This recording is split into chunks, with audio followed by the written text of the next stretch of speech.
Two Indian brothers took their homemade counterfeit bills to a convenience store to test their work. They handed the money to the busy shopkeeper, asking for a bottle of Coke. The shopkeeper took the money and instinctively rubbed it, making the young man's heart race. The next second, the shopkeeper looked furious and grabbed the young man tightly, saying, "You've got some nerve using fake money here." Luckily, the older brother came to help, and the younger one managed to escape. The brothers were puzzled. They thought their counterfeit bills were so realistic, so why were they caught? What went wrong? These two brothers had exceptional talent since childhood. The older brother was a skilled artist, and the younger one was great at printing. The older brother grew up to be a street artist, specializing in replicating famous paintings from around the world, making them indistinguishable from the originals. However, in India, an unknown artist is almost like a beggar, and his business was bleak. Without money, even his girlfriend left him. So, he set his sights on counterfeiting because the new rupee notes used micro-printing technology, which even the world's best printers couldn't replicate without showing the unique moire patterns. The only way to create the counterfeit base was through drawing, and the older brother was a painting genius. He spent a week carefully observing the 50 rupee note, using his years of experience replicating famous paintings to see every detail clearly.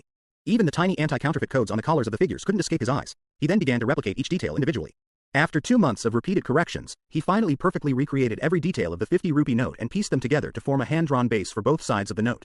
Next, it was the younger brother's turn. He photocopied the base and polished it with hundreds of glass balls to make the texture clearer, then applied a chemical protective layer.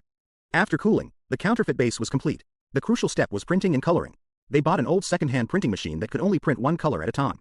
After each pass, they had to wipe it clean with a cloth and change the color. After 4 rounds of printing, the counterfeit note was successfully printed.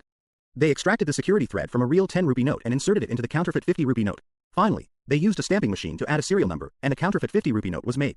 Looking at the flawless counterfeit note, they were excited, but suddenly they noticed a problem. They soaked the counterfeit note in tea and hung it to dry overnight. The counterfeit note was too new, so they intentionally aged it to avoid suspicion. They took the counterfeit note to a large convenience store to test it, but the shopkeeper immediately noticed something was wrong. Fortunately, the brothers ran fast, or they would have been caught. Back home, the older brother was frustrated.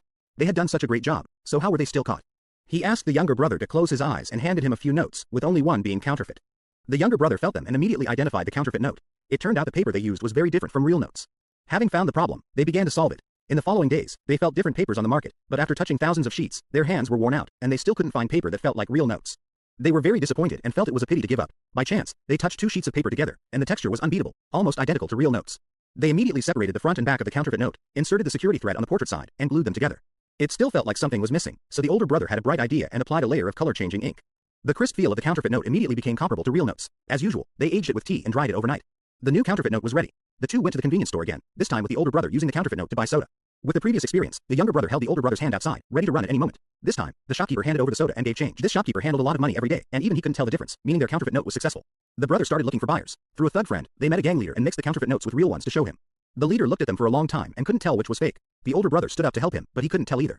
The leader was impressed by the brothers' skills and immediately placed an order for 200,000 counterfeit notes at a ratio of 250 real notes for 50 fake ones, to be delivered in half a month. The brothers didn't expect their first order to be so large. They were thrilled, but there was a problem. They didn't have enough printing machines and materials. With their broken machine, they couldn't deliver in half a month, not even in a year. The older brother had to go to their uncle, who owned a printing factory. When the uncle heard they wanted to print counterfeit notes, he refused on the spot. Although he wanted to make money, this was a business that could land him in jail. To ease his uncle's concerns, the older brother took him to a high-end restaurant and enjoyed a lavish afternoon tea with counterfeit notes. Seeing the owner repeatedly check without finding any flaws, the uncle was tempted and invested all his savings into the printing factory, rejecting all other orders to start printing counterfeit notes. But when they prepared all the materials, they found they didn't have enough paper. 2 million was no small number, requiring a lot of banknote paper, which was a restricted item. Without official procurement documents, the paper mill didn't dare to sell it. With less than 10 days left for delivery, the brothers decided to take a risk and rob the paper mill. They hired a group of thugs to storm the paper mill and control all the staff. They went to the warehouse and found the banknote paper. To avoid suspicion, they not only stole the banknote paper but also some other types of paper. Now they had everything they needed. The printing factory went full throttle, transforming into a banknote factory. Those ordinary printing machines became noble banknote machines. After 5 days of continuous printing, 2 million counterfeit notes were half finished. After bonding, applying color-changing ink, cutting, aging, and drying, 2 million counterfeit notes were completed. The gang leader carefully inspected the goods and found the counterfeit notes were even more realistic than real ones. Satisfied, he paid 1 million real notes to complete the transaction. Having tasted success, the brothers were motivated, and more counterfeit notes flowed into the market. They became famous in the counterfeiting circle. However, there was already a counterfeit note tycoon in the circle, whose counterfeit note industry was huge and had never had any problems for many years. But recently, a bank launched a new type of counterfeit note detector, claiming to identify all counterfeit notes. The tycoon put his newly printed counterfeit notes into the machine, and it immediately sounded an alarm, making him furious. He had just printed 5 billion counterfeit notes, which were now worthless. Not only that, but his future counterfeit note industry was also in jeopardy. At this time, his subordinate handed him a counterfeit note made by the brothers, saying it was a newcomer with high-quality work. The tycoon found it laughable. He had been professionally counterfeiting for decades, and someone could be better than him? But when he put the counterfeit note into the detector and it passed the test, he was shocked.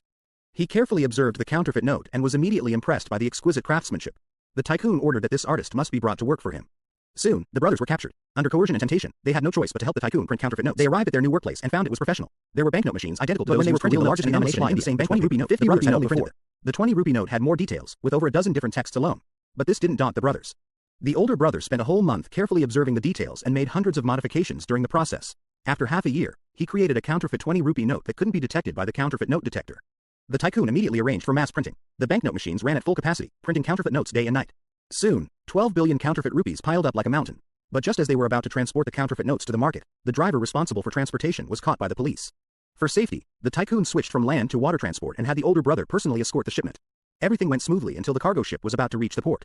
The tycoon called and told them not to dock because the port was swarming with police. If they docked, they would be caught red-handed.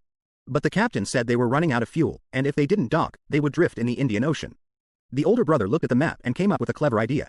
He had the captain sail to the near shore, hang a locator on the container with the fuel, and sink the container into a 20-meter shallow area.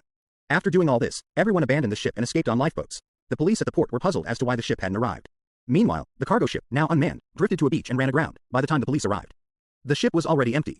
Once the coast was clear, the brothers retrieved the containers using the locator and successfully delivered them to the destination arranged by the tycoon. 12 billion counterfeit notes were about to flood the Indian market. This is an Indian TV drama called Money Scam. The original content is quite rich, well shot, and the plot is good, getting more exciting as it goes on.